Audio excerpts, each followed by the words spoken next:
ఇంకెవరైనా మర్చిపోతే క్షమించండి. ఇంకా ఈ సినిమాకి పొద్దున ఇందాక సినిమా అయిపోయి రాగానే బాలకృష్ణ గారు చేసిన ఒకే ఒక మాట నాకు చెప్పింది, ప్రీ రిలీజ్ ఈవెంట్ తిరుపతిలో జరిగిన ఇన్సిడెంట్ వల్ల జరగలేకపోయింది మూవీ, ఇప్పుడు ఘనంగా సెలబ్రేషన్ జరుగుతుందో అన్ని టీవీల్లోనూ మనమే కనపడుతున్నాం, ఏ ఊరికి రమ్మంటారో చెప్పండి అని ఆయనే కాల్ చేశారు.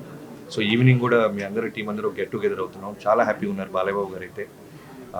అంటే మాటల్లో చెప్పలేను, కొన్ని కొన్ని అంత బాగా పొడేశారు ఆయన. Thank you so much Babu, love you.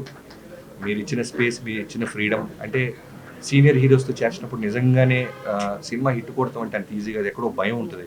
More than 100 films చేశారు ఒక పక్క చిరంజీవి గారు, కానీ ఆయనతో చేసినప్పుడు నాకు అదే భయం ఉండేది. బట్ లక్కీగా మేము చేసిన ఎఫర్ట్స్ని బాలతెర వేరే రూపంలో సక్సెస్ ఇచ్చింది తెలుగు ఆడియన్స్. అలానే బాలకృష్ణ గారితో చేసినప్పుడు ఇంకా ప్రెషర్ ఫీల్ అయ్యాను. అంటే అంత పెద్ద బ్లాక్ బస్టర్ తర్వాత చిరంజీవి గారితో బాలకృష్ణ గారితో చేసినప్పుడు ఇంకా ఒళ్ళు దగ్గర పెట్టుకొని దానికంటే బెస్ట్ ఏది ఇవ్వాలని ప్రయత్నించాం. ఇవన్నీ నేను ఇంతమంది టెక్నీషియన్స్ గురించి ఇంత మాట్లాడుతున్నానంటే, ఇంతమందిని నాకు ఇచ్చి వాళ్ళు అడిగిన పేమెంట్స్ ఇచ్చిన వంశీ గారిని నేను ఎప్పటికీ మర్చిపోలేను.